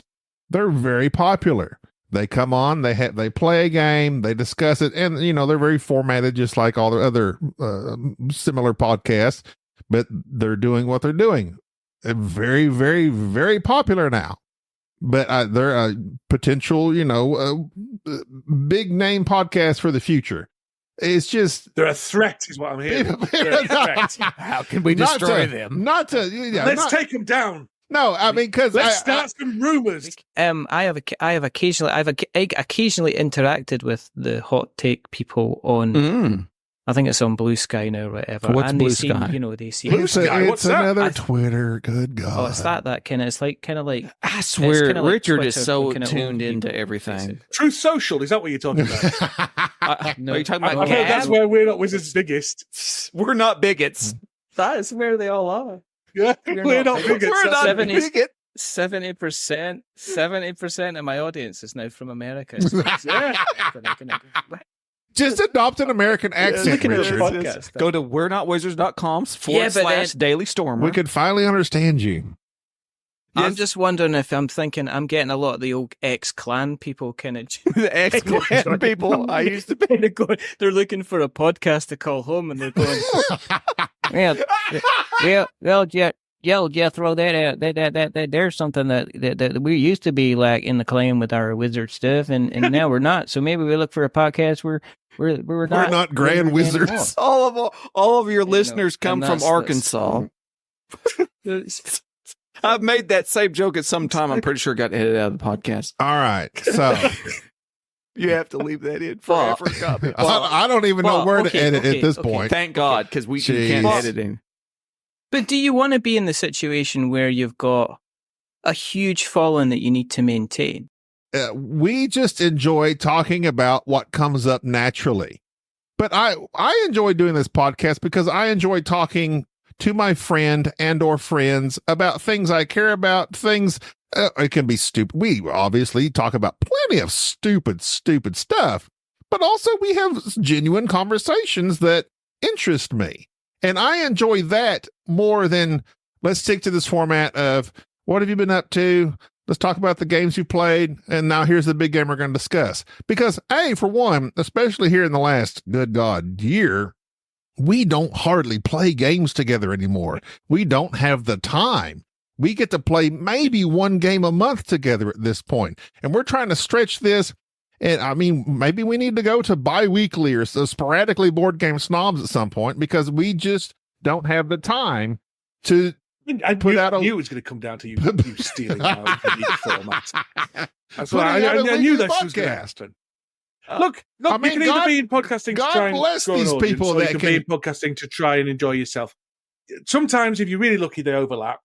With all of us, especially your podcast and our podcast, the format we enjoy doesn't lend itself to large audiences, and so you either accept that and do that podcast because you enjoy doing it, or you try and chase a large audience. Which, to be honest, there's no real reward in that for me because there's no financial reward because no podcast is making money. Although we do like our Patreons, just those like people. and subscribe. No, yes, follow us on Patreon. Follow the Sporadically Board Patreon. We don't do that. I will say that I don't know if at Sporadically Board or at the Wizard Place, if y'all get a chance to meet your fans, I don't know if you have fans, but every person I have met that has been a fan of the show that I've interacted on with Facebook or Discord. You interact on? Yeah, I interact on them. I don't interact with. You get interacted on. And I have to say that everybody I've interacted on, such as Natty Huffman and Christian Solar. And you can't get any of their names right. I can't get any of their names right. All these people I like. No. And that's what cracks me up is the idea that we're attracting people of a similar ilk. Like they understand the struggles that I go through every day in dealing with Gabi and having him as my friend. And I think that that's it's a beautiful thing that Patreon money, although please subscribe to Patreon. We could use a few more. Cannot replace. And I would not trade that. I think the absolute, and I'll say this because this is his 300th episode, but around the 20th episode, Gabi said, listen, let's stop trying to be so uptight and organized and have a script and let's just talk. Let's just do it live, as he put it. And I thought that was horrible because in my time, I was like, this is the way a podcast should be done. This is the way that you get interaction. This is the way things should be. And he's like, no, let's just do our thing. And when we started doing our thing, you can listen to the podcast and go all the way back and hear how uptight we are until we're around that episode. And then it changed to where we're just having fun. And we're talking about stupid stuff. And it changed the idea of what the podcast should be to me. And now, but then it changed again into the last 50 episodes where we started fighting all the time. Well, I think that's great because we had to air that out because you had problems that you needed to deal with. Got real problems with you. And I love this. Well, here's the thing. I'm completely ignore Gabi. I'm not going to look at Gabi right now. I'm just going to look at Dan, who's the mental health professional, and Richard, who is a dear friend. I'm going to call Richard a dear friend, even though Dan's also a dear friend. So by the time this podcast will come out, which will be 2 weeks from now, right? If I can get all this garbage edited, I will be just right before. I'll just be about to go into surgery to have a tumor removed that's been 5 years in the making. It's not a tumor. And it has been a very stressful time for which I have not done the healthy thing that everybody should do, which is talk about what's going on in the back of your mind. And because of that, I have acted like a complete idiot 90% of the time, not just with Gabi, but with various people. And because of that, it spilled over into the podcast. And there is this very surreal moment when you have people who are people you don't know that just listen to the podcast that are somehow just messaging you going, "Are you okay? Is things all right?" Which is weird to happen. And we lost Dan. That's okay. But it's a weird situation to where I realized not very quickly, took about 20 episodes, of how unhealthy that is not to actually be, I don't want to say self-aware because you know what's going on, but acknowledging what the issue is and being able to confront it and deal with it rather than just bearing it down. I did the same thing that most people, especially men, tend to do, which is just bury your feelings and your fears and your frustrations and don't talk about them. And because of that, that became such a frustrating thing for me, and it spilled over into my life without me recognizing it. And at some point in time, it turned into me being frustrated with absolutely every living human being on the planet. And it spilled over, of course, into the podcast, which does. Did you find were you going on a self-destructive phase with it? Absolutely. Did you find that Absolutely. you were actively kind of pushing people away, basically? Just kind of say, look, I can't deal with this. I don't know how to deal with this. I don't know how to deal with He you. was pushing so me therefore, away. I'm going to call you like, Hey, shut up. prick or something like that, and then or be stuff like that, and then push people away. Yes, because I have so few people that you go through that middle-aged thing where you only have a handful of friends, which nobody tells you when you're a kid. That, you have all these friends, but as you get older, there's less and less people that you want to deal with, and there's very few people that you want in your life. And what it boils down to is that these few people that you choose to be around, those are the people for which you rely on. And I think the moment that I saw the change was when now I'm mistreating absolutely everybody. Either I'm ignoring you and I'm having nothing to do with you for the most part. I don't have to see you. I don't have to talk with you. Or I'm just actively mistreating that person, being irritated at them. And it was very quickly that I realized that there were certain metrics that had always been the case that were now no longer. And it was this complete self-destructive, I'm just doing what I normally do without making any improvement, without changing anything, without trying to be a better person. I hate that term, by the way, when everybody says, I'm trying to better myself. We're all trying to better ourselves, I guess, to some degree, unless you're not. And when you're not, that typically, there is no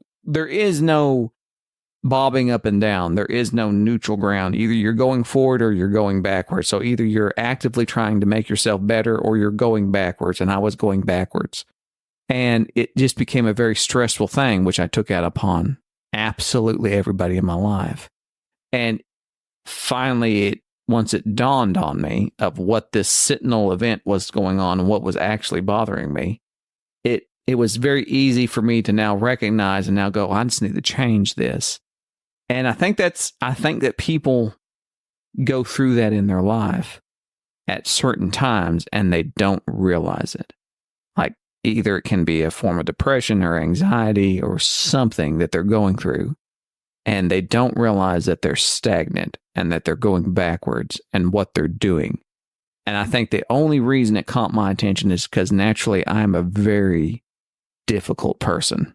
I think that me and you are probably quite alike, Richard. We're probably very difficult people to live with. You look like a difficult person with your goatee and your receding hairline. I am. my goatee and my receding hairline and my ability to Dan missed your to annoy. large spiel. I just went through a very large spiel, Dan, where I talked about my deep appreciation for all that you do. I know. I'm sorry. I know. I caught the first 5 seconds of it, and then it just all froze. It's okay. Basically, I'm a complete and total jerk for not recognizing my issues and dealing with them and pushing everybody away and being self-destructive. But everybody does that. But not everybody does to that. a degree at some point. Yeah. Well, here's the thing. I think most people. You know, I've never done it. No. You know what? You know what realization I came to, and this was. Please make it all about you. This was. Yeah, let's hear about you some more, Garby. This has to do with the eclipse, and I discussed. And I discovered this, and this is maybe the first time I actually felt this way, and I felt good about feeling this way. So the eclipse was a big thing here in America. I don't know. We may have discussed it on episode 299. I don't know yet. It bypassed y'all. So the eclipse for me and for we never see the sun in Scotland. It's not a novelty in Scotland, right? But to see it in totality was quite amazing. One of the most amazing things I've ever seen of natural phenomena in my life, and probably until I'm dead, because the next one's like 400 years from now. Unless I go to Fayetteville in 20 years and I'm still alive, which I doubt I will be. But anyway, so Jerry saw it. They say that, but the last one I remember was 20 years ago. So yeah, but I mean, it's going to be somewhere. You're going to have to drive to it or fly to it. Hang in there, big guy. But Jerry, of course, and I knew, knowing Jerry, he was going to be, I don't get the big deal. And, he calls me, and of course, he's like, I don't see what everybody was. And this is the first time I felt this in my soul. And it's a good thing. I thought to myself, okay, I don't need you to care about it for me to have cared about it. I enjoyed it tremendously. It was we were out there with our friends and family. We watched it, and I thought it was absolutely one of the most beautiful things I've seen with my eyes. And Jerry's like, I thought it was kind of meh. And usually when Jerry says something like that, it triggers me into like, well, I want him to feel like I did. But at this situation, I'm like, okay, I enjoyed it. I don't need you to have enjoyed it for me to enjoy it. And I need to develop that a little bit more in my life.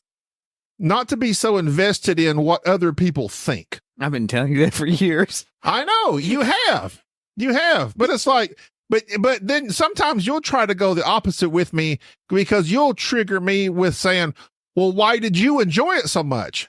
And then I don't need to tell you. I just did. I can't explain it to you, but I did. No, I don't ask that. I ask that to understand because I think that, but we do it in general with like a lot of stuff we do board gaming wise and just our podcast. That's our back and forth. But in this particular instance, I had this feeling of, I don't need you to enjoy it. And I didn't enjoy it. I felt good in my heart I felt an inner satisfaction of, I'm okay with no one else enjoying this thing that I quite enjoyed. Kind of like how you enjoy anime and I don't. I've like tried. Avatar Last Airbender. I've tried. I'm going to keep trying because one of these days I'm going to enjoy anime. I want to. And really, I'm with you, Jerry. I don't get anime. I don't watch Weebos. anime. I don't watch anime. That's Enrique. You're confusing me again. It's a cartoon. But so here's the thing. So ultimately, though, that would be a good feeling for most people in the world is of course it would stop all the trolling on the internet, which is, some people enjoy that, Jerry. I love trolling on the internet. But it's like most people on the internet, everyone wants you to enjoy or feel the same feelings as you feel. They want that community experience, I guess. I don't need, but that's what I'm saying. So in this instance, I felt like Jerry because I didn't care what you thought. I'm glad you felt that way because I think that's important for everybody to have their own tastes. I have fought for years about certain things being objective or subjective. And I think my intensity about trying to figure out and question what exactly things people like comes across as I'm demanding that they justify what they like when actually I just want to understand what it is about this certain facet. For instance, anytime we look at a board game, I can almost tell you exactly what it is that I like about it. I can tell you what I like about Core Quest and why I think it's genius. It's a work of genius. And it's not just, I hate, although I am the complete total, the dichotomy here of me being a generalist of just saying things that are broad. I hate it when people just go, I don't know, I just like it. I should be okay with people doing that. And I think that's why I always liked Richard's podcast. I feel like I'm very complimentary to you or two, and I don't really know why I'm being so complimentary. It's because I've been drinking so much of this Knob Creek. I have no idea. The Single Berry Reserve. Probably. Single barrel. Single barrel. I am told. I become incredibly attractive the more people drink. See me. More drunk people. I've tried the Knob Creek. By the way, during this 300 podcast, I'm trying to find out which bourbon that Gobby's dad bought I like best. So far, the Wild Turkey Rare Breed is good. Knob Creek was better. This is Four Roses. Hang on one second. Four Roses small batch. That Knob Creek is good stuff. It's very light. The 9 year single. Well, you're talking like 120 proof versus like 90. I love 120 proof. I like it to burn. We have the same glasses, sounds Richard. Like Julia Roberts and Runaway Bride, basically. Because there's a thing, Richard Gere is going about to all the people that Julia Roberts has jilted at the altar. Mm-hmm. And he asks one question of them, which is, how did you say how she liked her eggs? And it turns out that she likes her eggs whatever way her boyfriend or fiancé at the time liked. Mm. So one of the subplots in it was actually Julia Roberts discovering her having an opinion of how she liked her eggs, not based on what other people liked, but her own opinion. So I guess what I'm saying is, in this case, Gabby is almost like the Julia Roberts of this piece. He's a prostitute. Ultimately, they don't care. If they don't care about other people, kind of like, other people are kind of like, if they say they like scrambled eggs, then Gabby likes scrambled eggs. If they say they like kind of like their eggs kind of fried, then sunny side up, then that's how Gabby likes it, because he sees the enjoyment of these people enjoying their eggs. Whereas Jerry is the type of guy that's like, I like boiled eggs and I don't care what anybody else like says. Poached eggs. I ate poached eggs this morning. For that. I love poached eggs. Ooh. Poached eggs are the. There you go. And I don't know why they're not a bigger But thing. you don't need somebody else to enjoy poached eggs for you to enjoy poached eggs. You enjoy poached I think it was eggs. You don't need to see the person sitting next to you enjoying poached eggs. Poached eggs, is that where you drop it in the boiling water? Yes, it is. And it wasn't Richard Higgins or Charles Higgins that said that what was his great quote about being right, but being in the minority? He has a very fancy saying. Please look that up. It's one of my favorite quotes. And if it wasn't for this Knob Creek, I would be able to quote it. But basically, I can enjoy something with everybody else hating it. And it does irritate me when... See, that's the quote of the show. If it wasn't for this Knob Creek... I'm sorry. I told you this Knob Creek is rough. So the usual thing they call Gobby. If it wasn't for this Knob Creek. Although, to be fair, most of Jerry's quotes are incorrect. They are. I'm wrong a lot, but the fact is that I don't care to be wrong. You don't acknowledge you're wrong. No, I acknowledge it in my head, which is the most important space that I have. The fact is that being wrong is such a... Really, how do you know if you're wrong? Facts. That's true. Science. But the fact is that me and Dan don't deal with right or wrong. Don't bring me into this. Dan, I need help. We deal with what we feel is the way things should be. Absolutes of the heart, Jerry. Yes. We deal with the absolutes of the heart. Not for us is the wishy-washy facts. Dan, So-called facts came from ChatGPT. Dan, what's your favorite movie? My favorite movie is Lord of the Rings, unfortunately. Not unfortunately. I keep telling myself I'm going to watch that, and I have it saved because I have actually got the books. And I thought to myself, I'm going to read this and I'm going to watch this. There are books as well? Yes. Save yourself the time and just watch Neverending Story. This is why I hate him. I did cry when that dog thing got drowned. Although I watched them recently, and What? they've aged quite significantly in the Lord of the Rings films, which surprised me. Really? Yeah, the CGI used to be Oh yeah, it's flawless, top notch, and now it's like, oh look, oh. Mr. Simpson, what's your favorite movie? He's chewing his fingernails Enrique style. I appreciate that about you. You don't watch a lot of movies. Runaway Bride. It's Runaway Bride. He's already told us. Runaway Bride, The Prestige, I think. That is a great film, and you know why I like that? I love movies that they. Do y'all see how literally you can say anything, and Jerry can go on a 10-minute discussion of his opinion of what you just said? That's why I'm the star. I love that movie. Leaving very little room for anyone else to talk, but when you do, he shouts at you for interrupting his 20-minute diatribes. I can't find any quote about liking things from Charles Dickens. By the way, Dickens. Are you sure it was Charles Dickens? No, Charles Lindbergh. Richard Dawkins. No, not Richard Dawkins. Oh, No. Very, very. Wait, no, not him. Higgins. I said Higgins. From Magnum P.I.? Higgins.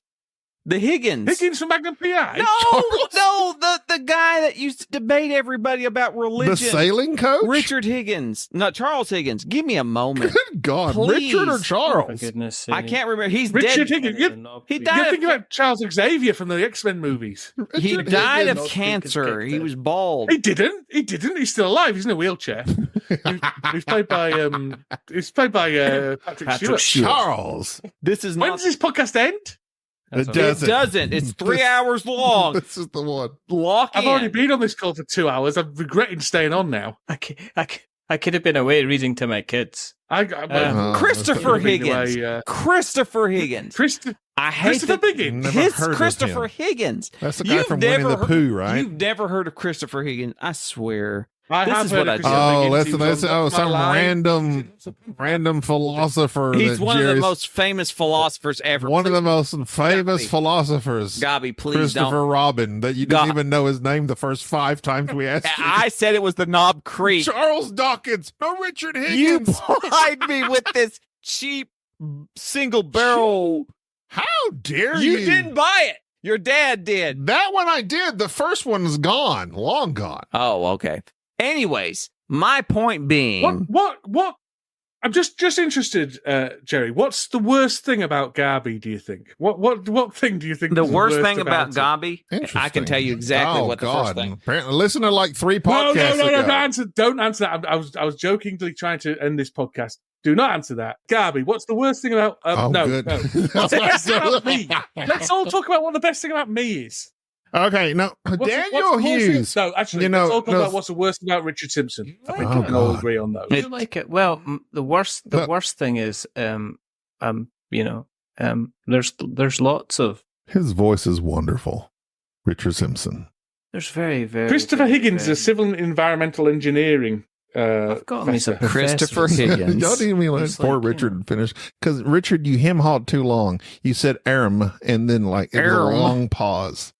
You know what's interesting? Well, okay, No, so how about you let Richard speak? Dan Hughes is like he's a Rumpelstiltskin.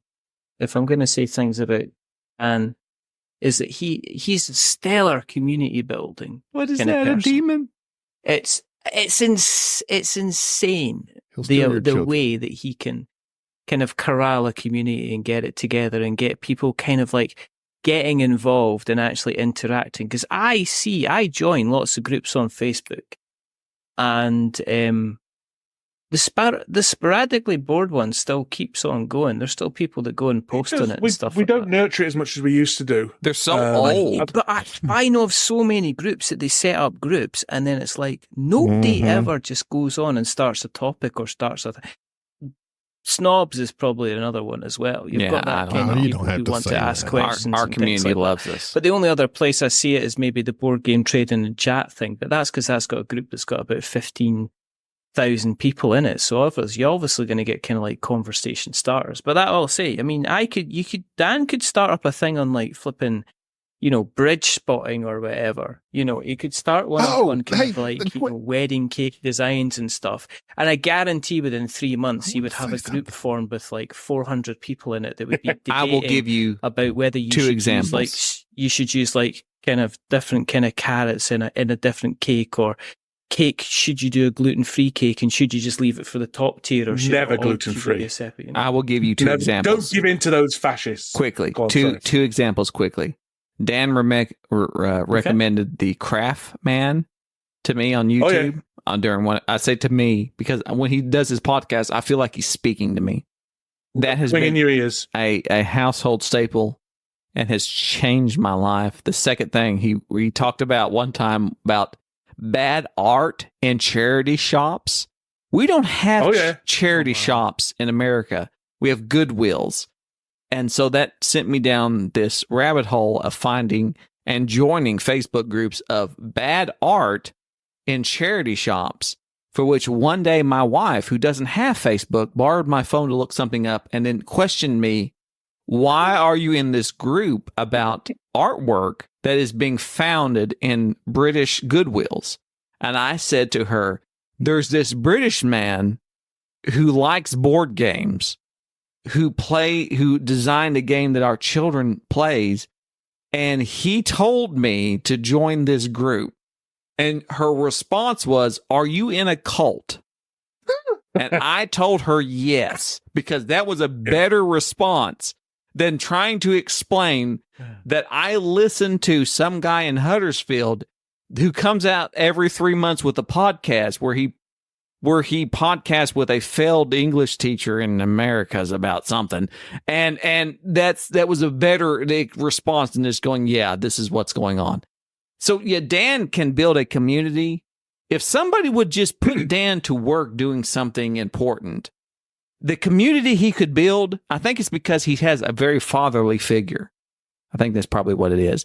I picture Dan as being a very New Balance wearing, get off my lawn type. And I think that is very attractive to they don't have New Balance in England. All right. So do they not have I don't think I know what New Balance is.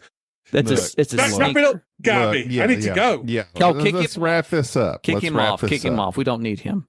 You can kick me off either way. No, we're not going to kick you off. You can keep on talking with. No, I've had to cut Jerry Mr. off because I've needed to cut Jerry off. So it's just, So this has been. Don't ever stop. Don't ever edit out his shouts in the background. They're the comedy gold. I can't. Oh, this is going. You know what?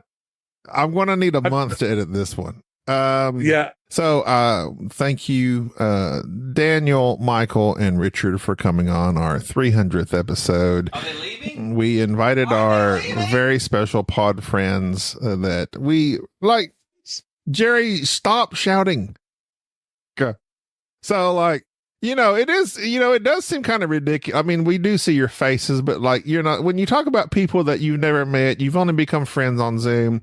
Are you really friends? I don't know. But Dan says no, but you have invited me to stay in your home, Dan. Yeah, only because I know you won't come. Right. And Richard, I would love to come to Scotland someday. It's never going to happen.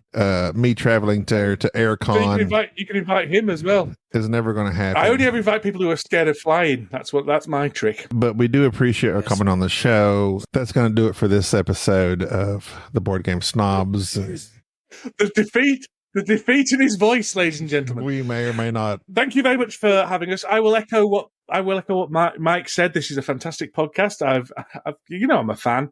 And thank you very much for including us on your 300th and final episode. It very well may be. Richard, thank you for coming on as well, dear sir. No, I could listen. I'm telling you, you haven't done it yet. You need to start your ASMR YouTube. thanks for having me on. Was it happy anniversary? I guess. Yes, and it is. You are you're a couple of legends, and I'm just sad I didn't get to see Enrique. He has been. Maybe next time. He's probably going to arrive here in a moment. All right. Well, until next time, this has been Daniel, Richard, I'm Gabi, and is this our that's 300th Jerry. episode? Bye-bye. Okay, I'm gonna go. Goodbye. Bye-bye. Bye-bye. Goodbye. Thank you for tolerating this episode of the Board Game Snobs. Stay classy.